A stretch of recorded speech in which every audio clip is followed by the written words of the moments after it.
Bismillahirrahmanirrahim. Assalamualaikum warahmatullahi wabarakatuh. Perkenalkan, nama saya Adina Fadri dari kelas 12 IPS 5. Nama saya Deveda Lestari dari kelompok 1.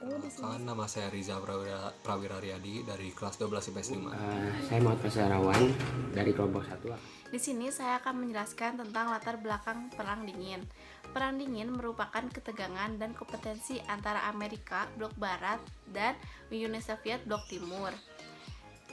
Selanjutnya, pada tahun 1947 sampai 1991. Perang ideologi dan perluasan pengaruh antara dua kekuatan besar yang bertujuan untuk mendapat dukungan dari negara-negara di dunia. Menggambarkan yang terjadi antara kedua negara adik kuasa tersebut, latar belakang Perang Dingin adalah penyebaran ideologi dan perbedaan paham komunisme. Ideologi yang diikuti Uni Soviet Karl Marx bahwa segala sesuatu harus dimiliki oleh pemerintah dan kemudian dibagi secara merata di antara kaum pekerja. Kalau Uni Soviet paham totaliter dengan kekuasaan dan ekonomi berpusat pada negara dan partai komunis. Dan ada kapitalisme. Amerika Serikat berarti bahwa orang bisa memiliki tanah dan bisnis dan bersaing untuk diri mereka sendiri. Hal ini kontras antara orang miskin dan orang kaya. Yang selanjutnya ada Amerika Serikat. Demokrasi, orang-orang memiliki suara untuk memilih pemerintahan dan memiliki kebebasan melakukan kegiatan ekonomi.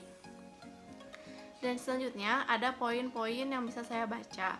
Yang selanjutnya ada munculnya Amerika Serikat sebagai negara pemenang perang di pihak sekutu. Kala itu, pihak sekutu yang terdiri dari Inggris, Prancis, Amerika Serikat berhasil memenangkan Perang Dunia Kedua. Adapun munculnya Rusia atau Uni Soviet sebagai negara adidaya yang berperan membebaskan Eropa bagian timur dari tangan Jerman. Selanjutnya ada munculnya negara-negara yang merdeka setelah Perang Dunia Kedua di luar wilayah Eropa. Di sini saya akan mempresentasikan jalannya peristiwa Perang Dingin. Perang Dingin merupakan fase ketegangan antara Amerika Serikat dengan Uni Soviet. Peristiwa Perang Dingin ini terjadi saat berakhirnya Perang Dunia II, yaitu pada tahun 1947 sampai 1991. Selama terjadinya Perang Dingin, Amerika Serikat dengan Uni Soviet tidak melakukan perangnya secara langsung, melainkan dengan bersaing. Yang pertama terdiri dari pembentukan NATO.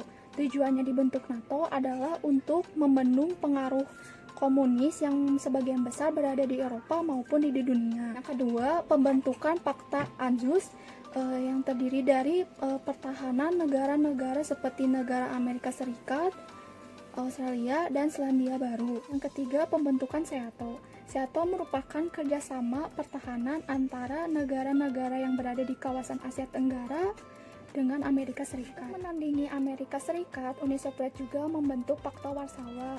Pakta Warsawa ini adalah bentuk pertahanan negara-negara komunis untuk menandingi pengaruh blok Barat. Selain memiliki persaingan fakta pertahanan, keduanya ini juga mempunyai persaingan untuk memperebutkan hegemoni atau kekuasaannya. Perebutan hegemoni terjadi di kawasan Asia Timur karena merupakan daerah yang dinilai strategis oleh kedua negara adidaya. Uni Soviet segera menduduki Manchuria dan Korea. Hal ini berdampak pada di daratan Cina dan juga Korea. Semenanjung Korea dibagi menjadi dua, Korea Utara yang dikuasai oleh Uni Soviet, sedangkan Korea Selatan dikuasai oleh Amerika. Hal ini memicu perang saudara di semenanjung Korea pada tahun 1950. Posisi Uni Soviet semakin kuat karena mendapat dukungan dari Cina. Hal ini, Amerika Serikat tidak hanya diam. Oleh karena itu, Amerika membantu Perancis dalam Perang Vietnam yang pada saat itu Vietnam mendapat dukungan dari Uni Soviet dan juga Cina. Tantangan ideologi antara Amerika Serikat dengan Uni Soviet juga terjadi di Kuba.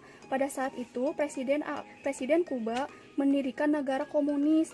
Hal ini mendapatkan aksi keras dari Amerika Serikat sehingga menyulut titik adanya pertentangan di antara keduanya sehingga terjadinya peristiwa perang di Teluk Babi pada tahun 1961. Selain itu juga keduanya memiliki persaingan teknologi antariksa dengan melakukan pengiriman militer, spionase, komunikasi, dan misi luar angkasa, dan juga persaingan militer seperti memiliki senjata nuklir dan rudal balistik. Menjelaskan tentang berakhirnya Perang Dingin. Perang Dingin itu berakhir karena sampai 1980, 11% GNP Uni Soviet dibelanjakan untuk kepentingan militer Uni Soviet, mengalokasikan dana besar-besaran bagi negara yang di bawah kekuasaannya agar negara tersebut tidak lepas kendali. Tahun 1980, harga minyak jatuh sehingga keadaan ekonomi Uni Soviet yang tidak stabil benar-benar berhenti. Padahal sebelumnya Uni Soviet sangat tergantung dengan ekspor minyaknya sejak 1980 minyak tidak mampu membiayai Perang Dingin. Munculnya krisis kredibilitas atau kepercayaan terhadap sistem komunisme. Berakhirnya Perang Dingin memberi dampak luas bagi perubahan dunia, yaitu antara lain terjadinya perubahan di Eropa Timur, Rusia, dan Jerman dalam upaya mengakhiri kekuasaan komunis dan dominasi Uni Soviet di daerah tersebut. Muncul perubahan politik dan ekonomi dua dunia yang menimbulkan terciptanya hubungan secara menyeluruh atau global, maupun kawasan regional yang terlihat dengan kebangkitan Jepang setelah perekonomian Jepang lumpuh akibat Perang Dunia Kedua dan serangan sekutu terhadap kota Jepang, maka rakyat Jepang mulai bangkit untuk membangun kembali ekonomi negara yang hancur tersebut. Dalam perkembangannya, Jepang mampu mengambil alih fungsi-fungsi ekonomi global yang disandang Amerika Serikat dan mampu memberikan bantuan ekonomi bagi negara di kawasan Asia Pasifik. Hingga akhirnya, Jepang mampu mendominasi kedudukan di daerah Asia Pasifik sebagai pasar impor, penyedia bantuan luar negeri, dan sumber asing yang dia pertahankan sehingga sekarang. Berdirinya Group of Seven yang berisikan Prancis, Jerman Barat, Jepang, Inggris, Amerika Serikat, dan Kanada dan Italia yang bergabung untuk memecahkan masalah ekonomi dunia. Berdirinya European Union, bentuk kerjasama ekonomi antara negara Eropa Barat. Berdirinya Gerakan Non-Blok, berdirinya ASEAN, berdirinya APEC, dan berdirinya OKI. Jelaskan materi keempat, yaitu Perang Indonesia dalam Perang Dingin. Perang Dingin terjadi pasca Perang Dunia Kedua, di mana dua negara besar, yaitu Amerika Serikat dan Uni Soviet, memiliki perbedaan paham atau ideologi dan adanya keinginan untuk berkuasa.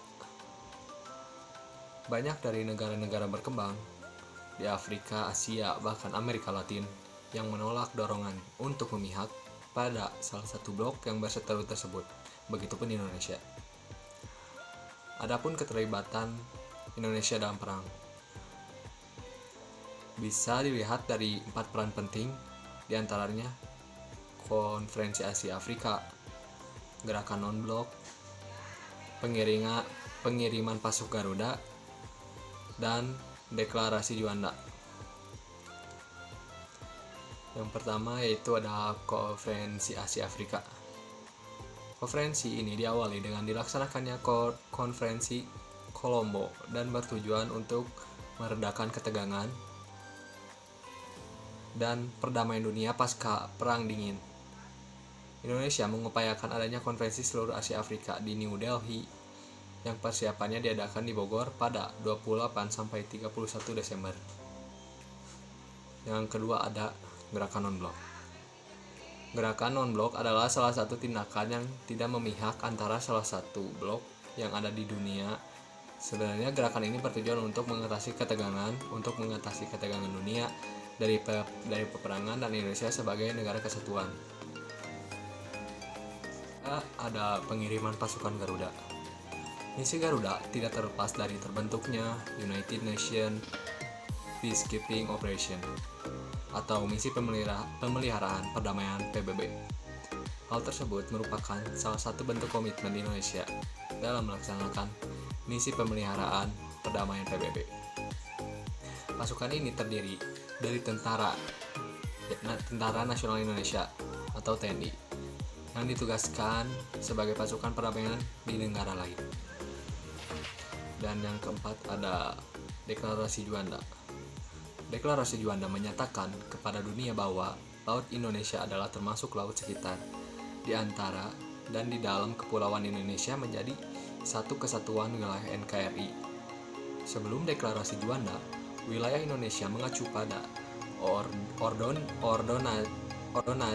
ordonansi Hindia Belanda, yaitu pulau-pulau di Nusantara dipisahkan oleh laut sekelilingnya, dan setiap pulau hanya mempunyai laut di sekeliling sejauh 3 mil dari garis pantai, yang mengindikasikan bahwa kapal asing boleh dengan bebas berlayar di laut yang memisahkan pulau-pulau tersebut. Dan yang kelima ada